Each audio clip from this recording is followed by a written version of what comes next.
Ok. Então, hoje falaremos sobre lipídios. Vamos tentar dar uma aprofundada nesse tema, tá? Para finalizarmos a compreensão do metabolismo energético, tá? Das macromoléculas energéticas, tá? Relevantes para o organismo humano. Tá? Qualquer dúvida, podem abrir o microfone, falar diretamente ou colocar no chat, como ficar mais fácil para vocês. Vamos lá. Bom, os lipídios são substâncias orgânicas, tá, encontradas em praticamente todos os seres vivos, exercendo diversas funções, sendo que, para a maioria dos seres vivos, os lipídios correspondem a uma importante fonte, ou, perdão, uma importante reserva de energia. Por serem moléculas mais complexas que a dos carboidratos, elas têm um metabolismo mais lento, né? Então, há a possibilidade do armazenamento de energia de moléculas com potencial energético por mais tempo. Então, os lipídios são encontrados em vários alimentos. Ah, sementes e cereais, de um modo geral, tá? Então, é comum encontrarmos lipídios de origem vegetal, tá? Diferente das proteínas, os vegetais são grandes produtores de lipídio, até porque vários dos lipídios têm como fonte produtora, como matéria-prima, o excesso de carboidratos produzido. Como os vegetais fazem a fotossíntese, realizam fotossíntese, tá? Então, é comum ocorrer a sobra de energia, a sobra de material energético, de carboidrato principalmente. E, via de regra, os vegetais acumulam esses carboidratos em excesso na forma de amido, um carboidrato complexo, um polissacarídeo, que nós vimos na aula passada, ou de lipídios, como óleos, ceras. Então, é muito comum a extração, encontrarmos lipídios tanto em sementes como em frutas. Tá? Inclusive, no caso das ceras, até mesmo em folhas. Nos seres vivos de origem animal, os lipídios também são encontrados em várias fontes, tá? Mas eles formam e também são encontrados como principal fonte de reserva energética, tá? Então, nós vamos falar disso um pouquinho mais na frente. Então, a partir do momento, então, coloquei um conceitozinho, uma descrição rápida, tá, dos lipídios aí. Então, os lipídios são gorduras, moléculas orgânicas insolúveis em água. Por que eu coloquei que elas são insolúveis em água, gente? Isso parece óbvio a partir do momento que a gente vê aquela máxima da água e do óleo, porém a gente tem que entender. A água é uma substância polar, ela tem polos elétricos. Então, ela tem afinidade por outras substâncias que têm polos elétricos bem definidos. Então, ela tem um polo positivo e um polo negativo. Coisa que não acontece com os lipídios. Os lipídios, na sua maioria, não apresentam polos elétricos. Então, eles não têm afinidade pela água. Então, passar pela água ou não, tá? Não faz diferença. A presença da água para o lipídio não faz diferença. Agora, ele acaba sendo dissolvido e diluído por solventes orgânicos. Então, eu vou ter a presença de lipídios, tá, né, dissolvidos em álcool, em éter, em éster. Tá? Então, essa são os solventes onde eu vou trabalhar os lipídios. Tá? Os lipídios podem estar associados a outras moléculas, formando biomoléculas bem mais complexas. Então, é possível encontrar lipídios, além do carbono, hidrogênio e oxigênio, encontrar eles associados a fósforo, nitrogênio, enxofre, né? E eles podem ser encontrados de quatro formas principais. Gorduras, tá? A gente tem gorduras sendo diferenciadas principalmente pela sua densidade. Ceras, principalmente encontradas em organismos de origem vegetal. Esteroides, a composição de hormônios, tá? Na forma de vitaminas. Então, as vitaminas A, D, E e K são lipossolúveis, então eles permanecem, tem uma base lipídica na sua composição. Isso faz com que elas permaneçam mais tempo no nosso organismo. Então, vitaminas como A, D, E e K, não há necessidade de grandes quantidades dessas vitaminas, justamente por isso, elas permanecem por muito tempo no nosso organismo, tá? Gente, estou muito feliz hoje, batemos o nosso recorde de público, tá? Agradeço a consideração e sejam todos muito bem-vindos. Ah, e, Obrigada, professor. caso vocês lembrem das aulas de biologia do ensino fundamental e do ensino médio, né, os fosfolipídios são encontrados nas membranas plasmáticas, nas membranas celulares, membrana plasmática, membrana nuclear, organelas membranosas, etc. Então, há uma gama muito grande de fontes de lipídios que está à nossa disposição. Lembrando, gente, quando nós falamos de óleos, gorduras e ceras e os lipídios complexos, nós temos que lembrar que, evolutivamente, a presença dessa substância no nosso organismo, ela é necessária, né? Por várias razões, os organismos precisam desses lipídios, não só como reserva, tá? Para que o organismo funcione bem, tá? O problema está no excesso. Nós vamos discutir isso, falar sobre isso em vários momentos aqui da nossa aula de hoje, tá? Então, vamos continuar aqui. Então, coloquei um gráficozinho aqui que resume um pouco do que eu estou falando aqui, gente. Olha aqui. Então, os lipídios. Aqui eu tenho alimentos de várias origens, né? Então, são moléculas orgânicas formadas basicamente por carbono, hidrogênio e oxigênio, e um fósforozinho bem aqui. Mas eu não tenho só o fósforo. Como eu falei no slide anterior, eu tenho fósforo, tenho nitrogênio, tenho enxofre. Então, eu tenho vários outros átomos de outros elementos químicos onde eu posso e podem ser encontrados nas moléculas de lipídios, tá? Os lipídios, como eu disse aqui, está ressaltando que eles são solúveis em solventes orgânicos, como álcool, benzeno, cloroformo e éter, né? Gente, dá só uma pausa, 30 segundos aí, por favor. Obrigado.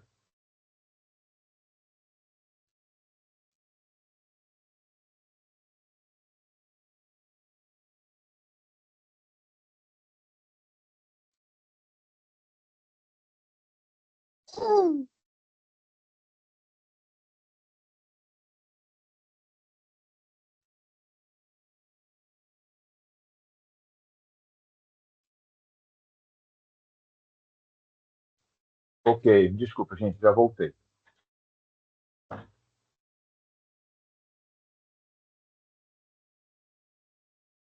Já voltei. Então, os lipídios, eles são, como eu disse, moléculas orgânicas formadas por átomos de carbono, hidrogênio e oxigênio, podendo-se encontrar átomos de outros elementos químicos, como o fósforo, enxofre e nitrogênio. Né? Os lipídios, uma das formas mais comuns de lipídio encontradas são os glicerídeos. Tá? São lipídios compostos basicamente por moléculas de glicerina, o glicerol, e ácidos graxos. Então, eu vou encontrar o lipídio com maior número de representantes, é o que eu encontro com maior facilidade. Vou encontrar na margarina, vou encontrar nas gorduras animais, vou encontrar nos óleos. Tá? Então, esses lipídios têm como função principal. Oi, alguém quer falar alguma coisa? Uma dúvida, algum comentário, Rayane? Não, professor, eu não. Ah, tá, ok. Sem problema. Então, esses lipídios, eles são facilmente encontrados e trabalham principalmente como reserva de energia. Tá? Então, a função dos glicerídeos, de um modo geral, é acumular energia ou ser uma reserva para o excesso de energia ingerido. Tá? Então, eu acho que eu comentei isso com vocês quando nós falamos de carboidrato, como a nossa alimentação é extremamente rica em carboidratos, é comum, durante os processos metabólicos, o organismo transformar o excesso de glicose, tá, em triglicerídeos, tá? Principalmente a fim de armazenar esses, essas moléculas, para que não haja desperdício. Isso é uma característica que nós herdamos dos nossos antepassados, tá? A fim de maximizar, de potencializar, tá, a reserva energética, porque a alimentação era incerta. E em alguns casos ainda é, né? Tá? Aí eu tenho aqui no infográfico que eu estou colocando os fosfolipídios, que são encontrados na membrana plasmática, tá? Os cerídeos, comuns, produzidos principalmente por abelhas e vegetais. Tá? Aí eu vou ter os carotenoides, que dão encontrados em alimentos de cor vermelha e laranjada, tá? Geralmente associados a processos antioxidantes, produção de vitamina A. Tá? Então, são líquidos muito importantes. E os esteroides, tendo como principal representante o colesterol, tá? Que é considerado há uma mídia negativa muito grande relacionada ao colesterol.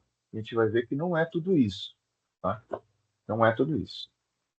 Bora lá. Continuando. Bom, então, como função dos lipídios, de cara, tá? E principal, que eu não posso deixar de destacar, tá? O armazenamento. Tá?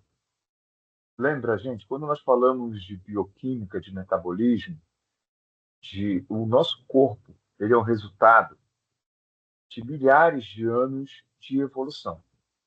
Na verdade, centenas de milhares de anos de evolução. Se nós formos pegar desde lá de trás mesmo, a conta multiplica muito. Então, durante um período muito curto, muito recente da nossa história, nós precisávamos buscar pessoalmente o alimento, tá, diário. Então, nós precisávamos caçar, coletar, plantar, colher, pescar, para poder ter o que comer. Isso não vai de muito tempo. Hoje em dia, se vocês conversarem com os pais de vocês, com os avós de vocês, até alguns de vocês mesmos, é possível, vocês devem ter experiências assim. É muito comum de ter, principalmente numa cidade como Porto de Mós, potencial agroflorestal imenso, é muito comum termos histórias de vida assim. onde se eu não conseguisse, se eu saísse, não conseguisse nada para comer, não coletasse, não plantasse, não colhesse, não caçasse, não pescasse, eu não ia ter o que comer, não ia ter o que colocar na mesa. Então, o nosso corpo se adaptou a não desperdiçar. Então, todo esse excesso de energia, de substâncias energéticas, de nutrientes que nós obtemos hoje com a alimentação, ele é armazenado, né? Se nós formos pensar também de um ponto de vista mais individual, quando nós somos adolescentes, estamos na puberdade, infância e adolescência, principalmente, até o final da puberdade, nosso metabolismo é extremamente acelerado pelo fato de o nosso corpo estar num processo contínuo de crescimento, de desenvolvimento. Então, vários elementos do nosso corpo, não só a estatura, estão em processo de desenvolvimento. Sistema reprodutor, sistema respiratório, sistema muscular, sistema nervoso. Então, tem vários sistemas em desenvolvimento desde o momento que nós nascemos até o final da puberdade, até a maturidade. Quando passa esse período, nosso corpo não precisa mais desse excesso de energia. Então, aquele prato de pedreiro, aquela grande quantidade de alimento que nós ingeríamos na juventude, na adolescência, não é mais necessária. E o corpo, e por hábito, nós continuamos a ingerir. O corpo, para evitar o desperdício, ou pelo menos para minimizá-lo, começa a transformar parte desses carboidratos, parte desses nutrientes, em substâncias de reserva. Aí entram os glicerídeos. Tá? Então, os glicerídeos são o resultado da, da meta... Alô? Sim? Alguma dúvida, alguma pergunta? Um comentário? Não. Certo, não, porque quando liga o microfone pensa que querem comentar alguma coisa. Mas fiquem à vontade, caso queiram comentar, acrescentar, fiquem à vontade. Certo?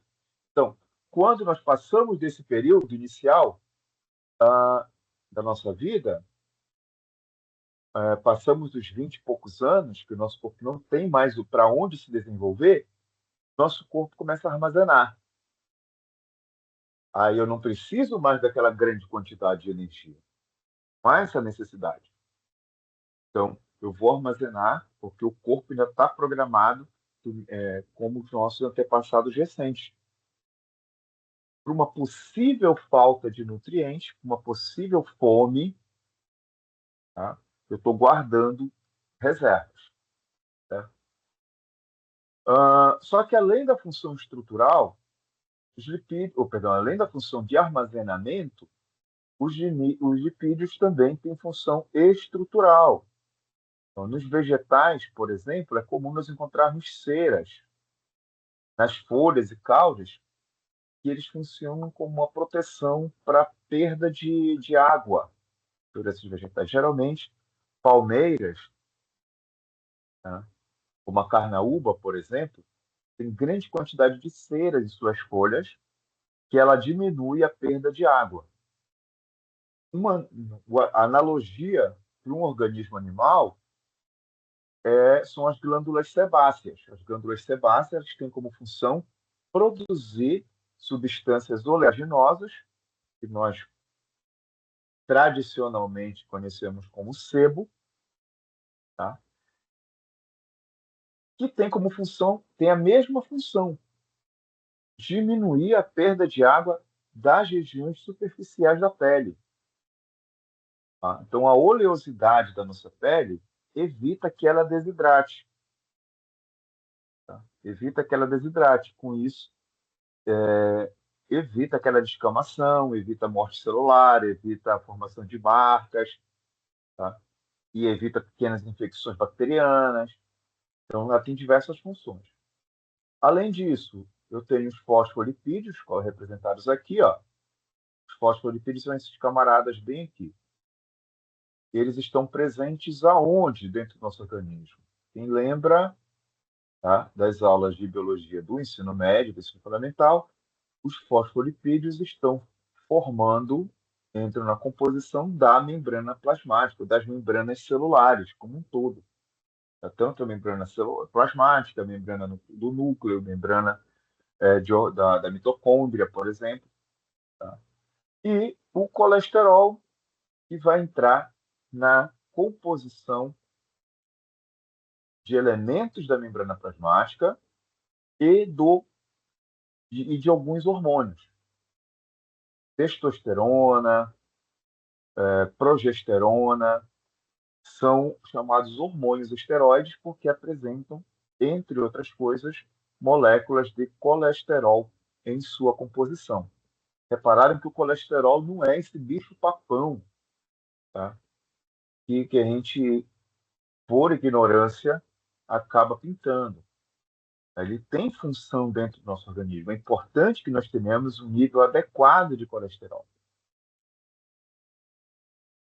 Certo? Então, vários lipídios são encontrados na composição de moléculas de pigmento, como a melanina, tá? Que acaba dando pigmentação aos nossos olhos. Os hormônios esteroides, que eu acabei de falar agora, tá?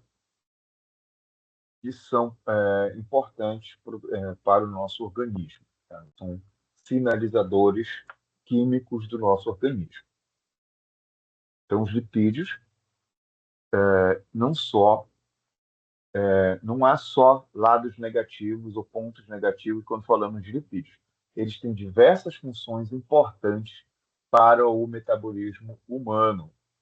Certo? Então, não tem como ter lipídio zero na alimentação. Ressalto de novo, o nosso problema está no exagero, está no excesso. Tá?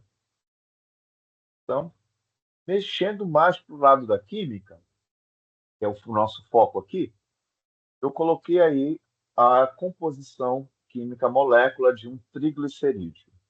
Tá?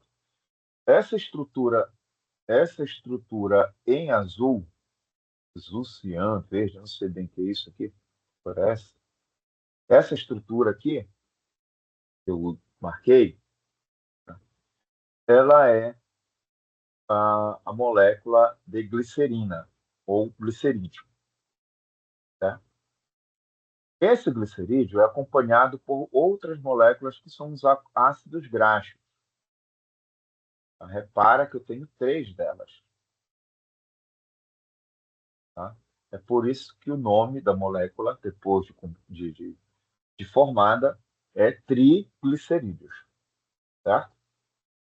Então, os ácidos graxos são a parte oleaginosa, propriamente dita, a parte lipídica da molécula, propriamente dita. Então, eu tenho 2 tipos de ácido graxo, tá? Que eu posso destacar aqui para vocês. Um ácido graxo saturado, não sei se vocês recordam das aulas de vocês de química orgânica, tá? Mas vamos lá. São chamados de ácidos porque essa estrutura, a carboxila, é comum, característico de ácidos carboxílicos. Tá? Ácidos carboxílicos. Certo? É basicamente um átomo de carbono ligado a 2 átomos de oxigênio. Certo?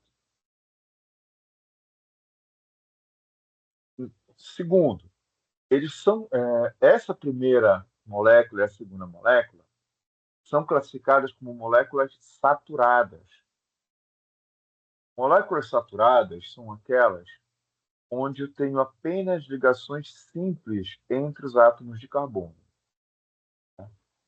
Vamos lá voltar um pouquinho para as aulas de química do ensino médio. O átomo de carbono ele pode fazer 4 ligações químicas ao mesmo tempo. Vocês reparem que, em todos os casos, eu tenho, ao redor do átomo de carbono, que é esse representado pela letra C maiúsculo, tem 4 tracinhos ao redor dele. Cada tracinho representa uma ligação química, que é classificada como ligação covalente. Tá? Entre os mesmos átomos, podem ser formadas até 3 ligações covalentes ao mesmo tempo. Então, o átomo de carbono pode formar com outro átomo de carbono até 3 ligações ao mesmo tempo. Seria chamada de ligação tripla. E essas ligações, nesse tipo de fórmula, que é a fórmula estrutural plana, é representada por traços. Então, quando eu tenho um tracinho, ligação simples. Quando eu tenho 2 tracinhos, como aqui, ligação dupla. Se eu tiver 3 traços, ligação tripla. Tá? Bom, os ácidos graxos saturados são aqueles que apresentam, entre os átomos de carbono, somente ligações simples, o que impede que ele receba outros átomos. Eu precisaria de uma ligação livre para poder receber outros átomos. Então, essas moléculas elas não têm como receber outros átomos, então por isso são chamadas de saturados. Agora, eu tenho ácidos graxos onde ocorrem ligações duplas ou ligações triplas. Esses ácidos graxos que apresentam ligações duplas e ligações triplas são chamados de ácidos graxos insaturados. Então, vocês já devem ter ouvido falar de gorduras saturadas e gorduras insaturadas. É disso que eu estou se referindo. As gorduras insaturadas, que apresentam ligações duplas e ligações triplas, são mais leves, ou melhor, são menos densas. E por isso, aparecendo, assumindo, na sua maior parte, uma estrutura mais maleável, são mais moles ou mais próximas do óleo. Tá? Óleos, em geral, como óleo de oliva, por exemplo, são insaturados. Aquelas gorduras mais densas, mais rígidas, mais resistentes, mais duras, em geral, são formadas por ácidos graxos saturados. Tá? Então, há essa diferenciação aí entre um e outro. E aqui eu tenho mais uma vez a representação dos meus ácidos graxos, glicerol, tá? Decompus aquela molécula grande lá, que é o glicerol, tá? E os ácidos graxos aqui. 1, 2, 3. Tá? Ao formar a ligação química com o glicerol, os ácidos graxos liberam dois átomos, tanto os ácidos graxos quanto o glicerol, liberam 2 átomos de hidrogênio, no caso vão ser 6 átomos de hidrogênio, e 3 átomos de oxigênio, formando 3 moléculas de água na sua estrutura. Então, a formação do triglicerídeo, que geralmente acontece no fígado, tá, dá origem ao triglicerídeo propriamente dito, onde eu tenho R1, R2, R3, são moléculas orgânicas, tá? São sequências de átomos de carbono. Como eu não sei exatamente qual ácido graxo eu estou trabalhando, fica essa representação genérica. Tá? Então, além do triglicerídeo em si, eu formo 3 moléculas de água para cada molécula de triglicerídeo formada. Tá? Okay? Só para a gente ter uma noção bioquímica da coisa. Tá? Mas como isso acontece? Como isso acontece? Olha essa situação aqui, gente. Aqui, estou representando para vocês a molécula de triglicerídeos sendo quebrada, que é o que acontece quando o nosso corpo precisa utilizar a energia guardada. Então, estou num período de fome, ou estou fazendo muita atividade física, meu corpo está em déficit calórico, e eu preciso de energia. Tá? Vou chegar no ponto onde eu vou explicar como é que isso acontece. Tá? Ah, existe uma substância, uma enzima chamada lipase. Ase, já mencionei a vocês que nós falamos lá de proteína, é um sufixo que é associado, via de regra, a enzimas. Tá? O que é que são enzimas? São proteínas com função metabólica. Então, elas, dentro do metabolismo, da reação química metabólica, elas realizam alguma tarefa muito específica. No caso da lipase, ela tem como função quebrar moléculas de lipídio. Então, ela quebra as moléculas de lipídio para a liberação de moléculas de glicose. A liberação das moléculas de glicose. Sem problema nenhum, tudo tranquilo. Tá? Bom, o problema é que, diferente da glicose, tá? Diferente da glicose, ah, o triglicerídeo ele é extremamente dependente da lipase. Eu não tenho lipase em grande quantidade no meu organismo. O nosso organismo ele gasta nutrientes, gasta energia para produzir lipase. Não é um processo natural e fácil. Ele só vai fazer isso se ele for obrigado. Tá? Nosso organismo precisa ser forçado a produzir lipase. Então, a lipase vai quebrar o triglicerídeo em glicerol, e esse glicerol em uma triose, tá? Que a gente já viu que é um açúcar com 3 átomos de carbono, e principalmente em ácido pirúvico, dando início ao processo de quebra. Tá? A gente viu lá atrás, na aula passada, né, falando de metabolismo dos açúcares, que eu tenho a glicólise, que é o primeiro momento da quebra da glicose, quando ele entra na célula, entra na mitocôndria, e dentro da mitocôndria, a transformação, essa triose, perdão, essa glicose que foi quebrada, transformada em ácido pirúvico, e começa todo o processo que envolve, que é conhecido como ciclo de Krebs, tá? Que vai produzir as moléculas de ATP que a gente precisa. Então, quando nosso corpo está trabalhando com glicose, com carboidrato, isso é automático.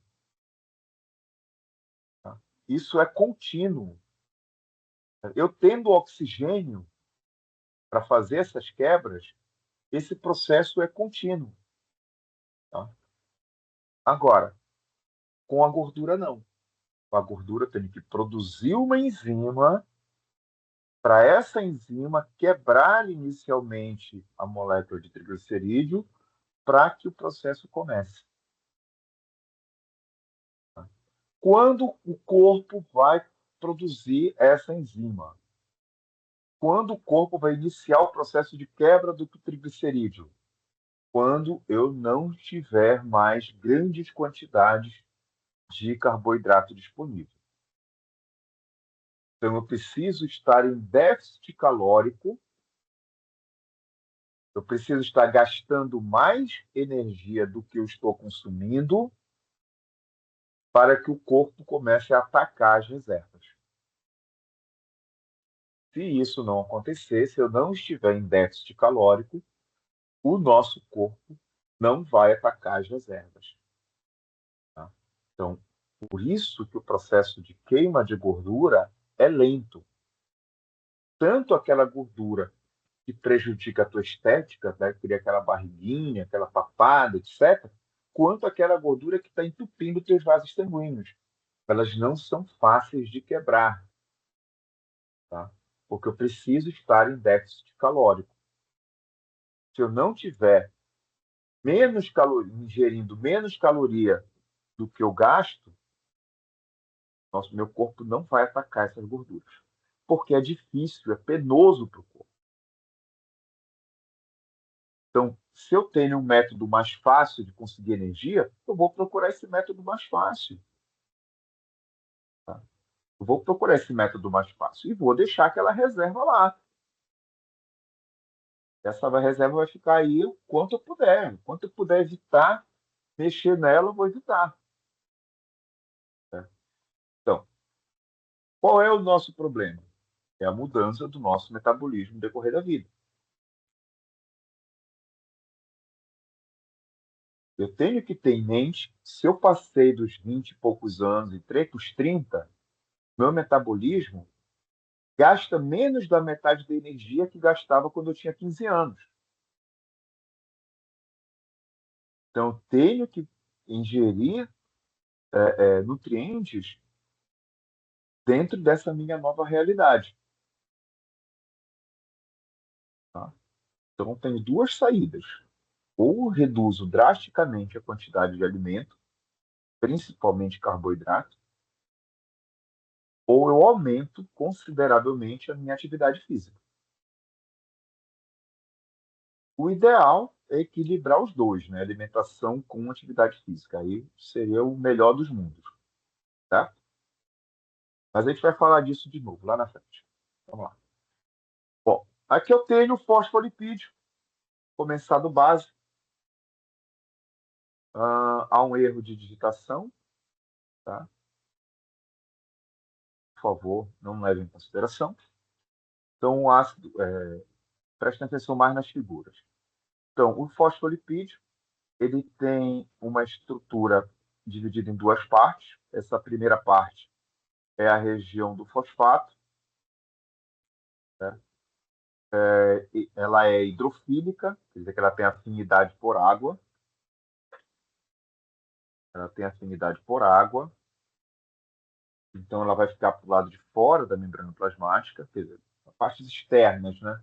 Tanto para o lado, para o meio extracelular quanto para o meio intracelular. Tá? E, e a parte lipídica, que é formada por dois ácidos graxos e glicerol, olha o glicerol bem aqui, ó. Glicerol, ácido graxo, ácido graxo. São dois ácidos graxos e glicerol, e essa cabeça em azul, que é o fosfato. Então, essa região em amarelo, que é a parte lipídica do meu fosfolipídio, ele fica para dentro da membrana. Essa região bem aqui. Tá? Região bem aqui. Tá? Por que ela fica para dentro? Porque ela é hidrofóbica.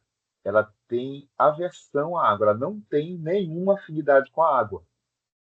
Então, ela fica para dentro. Como o fosfato tem afinidade com a água, ele fica para fora. Tá? Então, essa estrutura básica, juntamente com as proteínas, fazem o processo de seletividade, permeabilidade seletiva, típica da membrana plasmática. Então, ela seleciona tudo que pode entrar ou sair da célula, tá? Independente da célula. Certo? Podemos encontrar também na molécula de colesterol. Tá? Na molécula de colesterol, é possível. Olha ela aqui. Ó. Então, isso daqui é a molécula de colesterol. Certo? Repara que eu vou ter, além do carbono, tá? Esse tipo de molécula, gente, cada canto desse, cada ângulo desse, representa um átomo de carbono. Tá? E aqui eu tenho uma hidroxila. A hidroxila é típica. A hidroxila é uma molécula, conjunto de átomos, conhecido como radical funcional. Então, ele designa uma função orgânica. Geralmente está associada a moléculas de álcool, enol ou fenol. Tá? É por isso que a denominação colesterol, tá? Porque ela tem afinidades com essas moléculas que apresentam hidroxila. Bom, eu tenho dois tipos de colesterol, que eles têm que estar em equilíbrio. O HDL, tá? Que é o colesterol mais denso, né? AIDS, de pesado, né? E o LDL, o colesterol mais leve. Porém, o LDL é dito mau colesterol, porque apesar dele ser mais leve, ele tem facilidade de grudar nas paredes das nossas artérias. Aí está o grande perigo do colesterol. Qual é a questão, gente?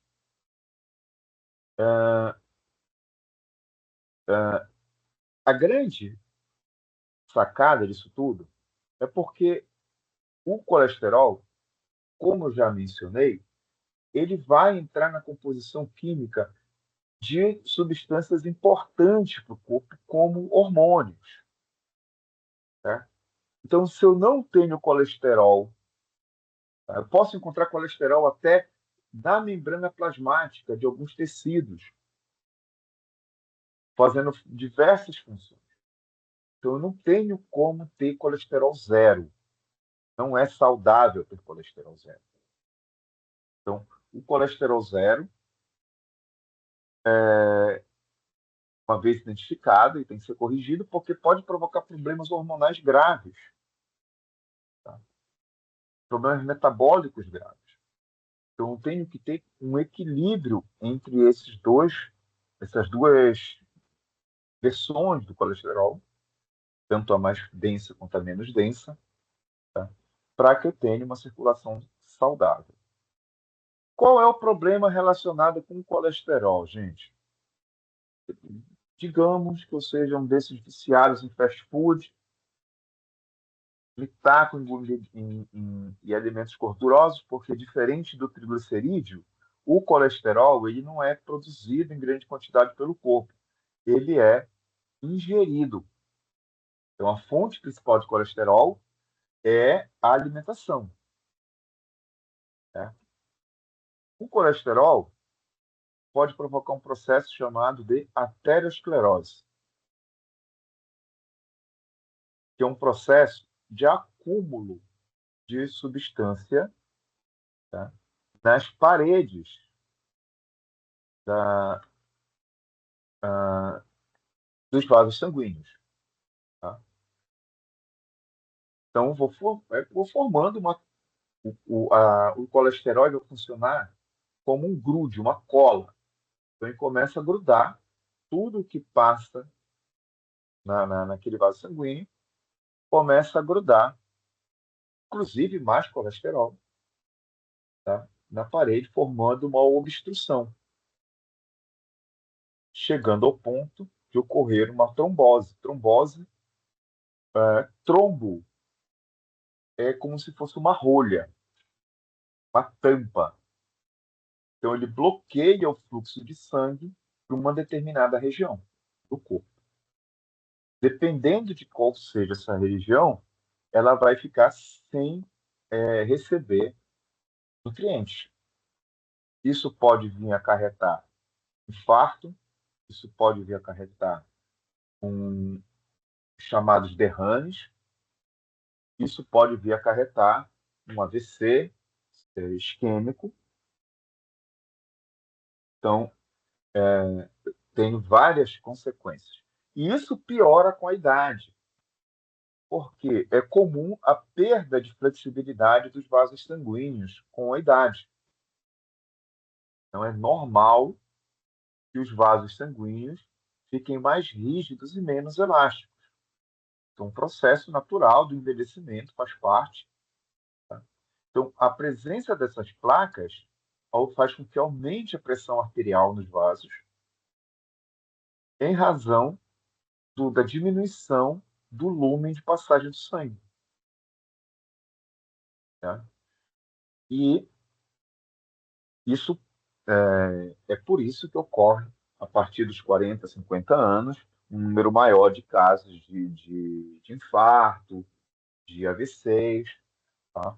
Justamente pela perda de flexibilidade que é agravada por esse acúmulo de substância na parede, tá? No endotélio dos vasos sanguíneos.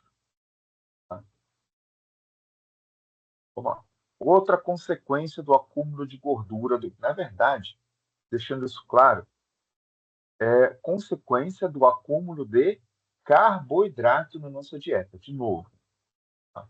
Então, olha só, aqui do nosso lado esquerdo eu tenho um fígado normal, certo? Fígado normal aqui, né, com seus lóbulos, uma cor vermelho escuro, tá? Normal. E aqui ao lado, parecendo uma picanha, um fígado com esteatose. Esteatose é aquele estado, aquela situação carinhosamente conhecida como gordura no fígado. Né? Então, tudo começa assim. Eu tenho um fígado saudável, me alimento mal, ingiro quantidades altas de álcool. Eu não estou falando do metanol, não, estou falando do etanol normal, da minha cervejinha, do meu uísque, da minha vodka, né? Que também são ricos em carboidratos. Tá? E meu fígado começa a pegar todo esse carboidrato que eu estou ingerindo, que eu não estou gastando porque eu não faço nada, porque eu sou sedentário, transformando esse excesso de carboidrato em triglicerídeos. Tá? Então, uma das funções do fígado, que é metabolizar substâncias tóxicas, faz com que ele transforme, ele metabolize o excesso de carboidrato, transformando esse carboidrato, produzindo a partir dele triglicerídeos. Então, se você tem problema de triglicerídeo, como eu, por exemplo, você tem que rever a tua ingestão de carboidrato. Tá? E esse carboidrato começa a se acumular, inclusive no fígado. Aí eu tenho um quadro de esteatose. Então, a esteatose hepática nada mais é que é o acúmulo de gordura do fígado resultante de uma dieta desbalanceada, uma dieta com excesso de gordura. Então, até aí, nesse ponto, se eu mudar meu estilo de vida, mudar minha alimentação, começar a praticar atividade física, eu posso reverter esse quadro. Essa esteatose, ela pode se agravar. Então, ela tem graus, ela tem níveis, tá? Chegando em um determinado ponto que ela pode provocar uma inflamação no fígado. Essa inflamação do fígado é chamada de esteatohepatite. Então, uma hepatite provocada, produzida pelo excesso de gordura no fígado. Tá? Tem uma inflamação no fígado, então tu vai ter todos os sintomas sintoma, consequências gastrointestinais, uma coloração mais amarelada da pele, dos olhos, tá? Indisposição, às vezes febre, tá? Todos os sintomas de uma hepatite, só que ela não é nem viral nem bacteriana. Ela é resultado do acúmulo de gordura no teu fígado, tá? Se eu não tratar, se eu não mudar meu estilo de vida e esse processo continuar, eu chego na cirrose, tá? O meu tecido do fígado, olha que o tecido do fígado tem excelente processo regenerativo, só que tem um momento que ele não aguenta mais. Então, até a hepatite, esteatohepatite, eu consigo reverter o processo. Também com dieta, mudança de estilo de vida e, obviamente, com a medicação adequada, eu consigo reverter. Mas se eu chegar na cirrose, Se o fígado chegar à cirrose, eu não tenho mais como reverter o processo. Eu fico dependente de um transplante de fígado. Né? Então, não há mais o que fazer além do transplante no caso da cirrose. O meu fígado para de funcionar, ó, suas células produtoras param de metabolizar, né? E a consequência é uma falência dos órgãos pelo excesso de toxinas no organismo. Então, é um caso realmente muito sério. Tem que ter um acompanhamento rigoroso. Tá? Bom, outro caso também muito grave são os casos de AVC. Então, o acúmulo de placas de gordura do meu sistema circulatório pode provocar dois tipos de AVC. Um é o AVC isquêmico, que pela falta de nutrição ocorreu uma trombose, bloqueou um vaso sanguíneo passou a não ter mais passagem de sangue e alguma parte do meu cérebro parou de receber sangue. Então, se ela não recebe sangue, aquela região do cérebro não recebe sangue, aquelas células, aqueles neurônios não vão receber água, não vão receber oxigênio, não vão receber glicose, não vão receber nenhum dos nutrientes que precisam. Tá? E vão morrer por falta de oxigênio. Tá? Qual o problema? Diferente de outras células do nosso organismo, as células nervosas ou têm um processo regenerativo extremamente lento ou não tem processo regenerativo. Então, se uma parte do meu cérebro morre, ela vai permanecer morta, não vai regenerar igual, não vai cicatrizar, pode até cicatrizar, mas não vai voltar a exercer as mesmas funções.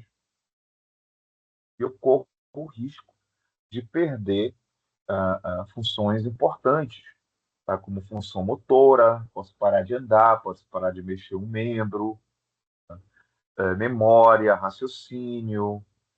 Tá? Então, é extremamente grave. Algo parecido acontece com a AVC hemorrágico, só que aí eu tive um derrame, que é a ruptura de um vaso sanguíneo e o extravasamento desse sangue, tá? Ou uma hemorragia, por isso que o nome é AVC hemorrágico. Acontece quando eu tenho um aneurisma, por exemplo, quando eu tenho um processo de hipertensão arterial que vai não tratado, que minha pressão aumenta muito, estourou um vaso sanguíneo. A mesma coisa vai acontecer. Uma parte do meu cérebro vai parar de receber sangue. Tá? Vai parar de receber sangue. Além disso, eu vou ficar com hematoma subdural, um hematoma abaixo da minha caixa craniana. E também vai dificultar a função cerebral, porque vai criar uma pressão fora do normal naquela região. Nos dois casos, tá? Células do meu cérebro vão morrer, neurônios vão morrer. Tá? Quanto mais intenso, quanto mais difícil for reverter, quanto mais demorada for a reversão desse quadro, maior o número de células que vão morrer e maior as sequelas que eu vou ter, com qual eu vou ficar. Continuando, mesma coisa, infarto para placa de aterosclerótica, gordura, tá? Aí ela vai grudando elementos do sangue nessa gordura, formando um coágulo. O que é que vai acontecer? Mesma coisa do AVC. O meu corpo, ou uma parte do meu coração, começa a não receber sangue.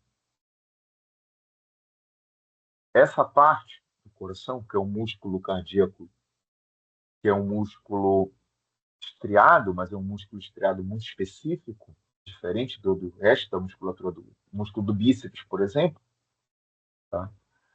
A múscula cardíaca ela é diferenciada das demais. Uma dessas diferenças é a dificuldade ou inexistência do processo de regeneração. Então, os cardiologistas falam que antes dos chamados infartos fulminantes, o músculo cardíaco vem sofrendo com pequenos infartos.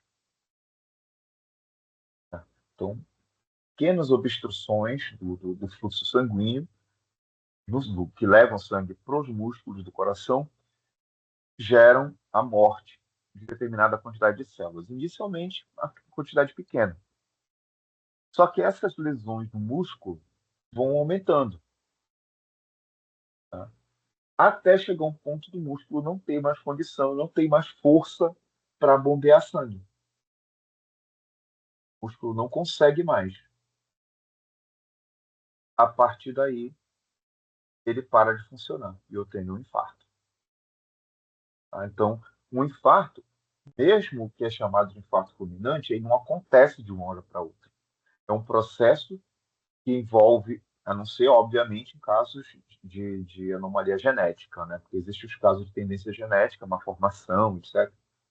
Mas, de um modo geral, os problemas cardiovasculares, eles dizem respeito ao acúmulo, né, à obstrução de vasos sanguíneos, que é um processo gradual, tá, de acúmulo de substância nesses vasos, o que leva à obstrução do fluxo sanguíneo, do abastecimento de sangue.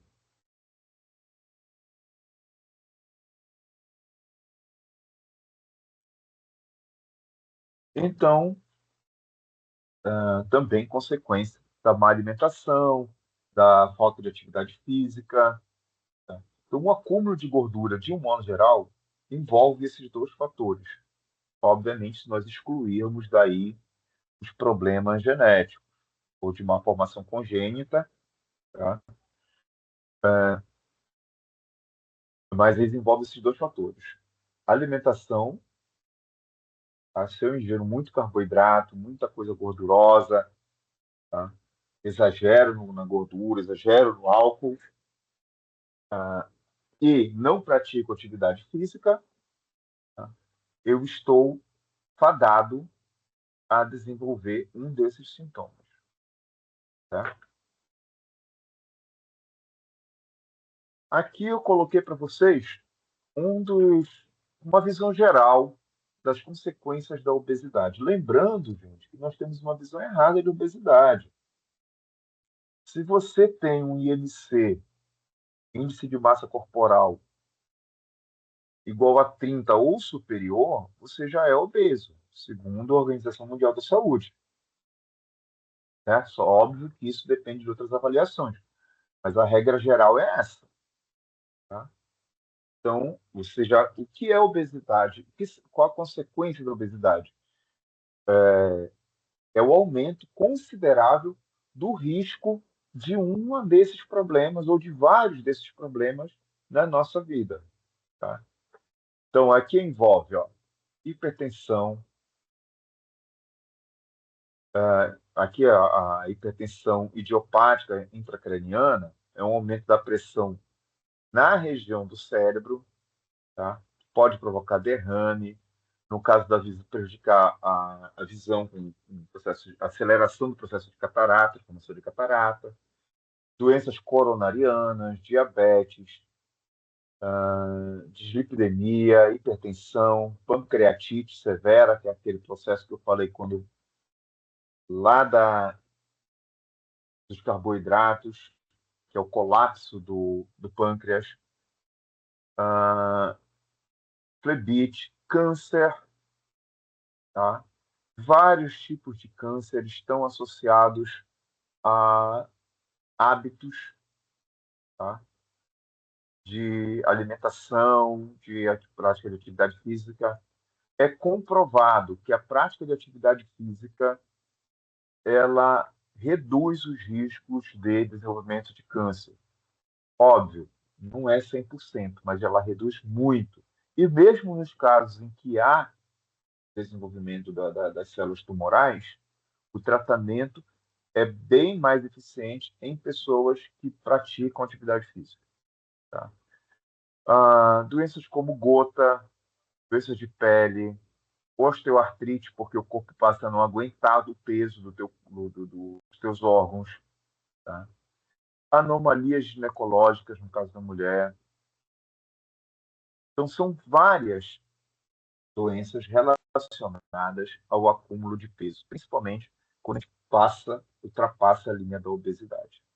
Tá? E para a gente terminar esse tópico, eu passei um videozinho aqui rápido, para que a gente entenda como o processo acontece, principalmente o processo de queima de gordura no nosso organismo, para a gente reverter esse quadro. Tá bom, vamos assistir rapidinho.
Ok, gente.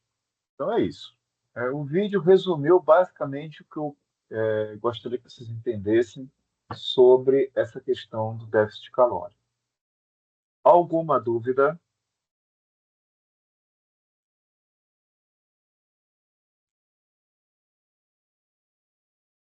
E aí, galera? Alguma dúvida, algum comentário, alguma observação? Que ótimo.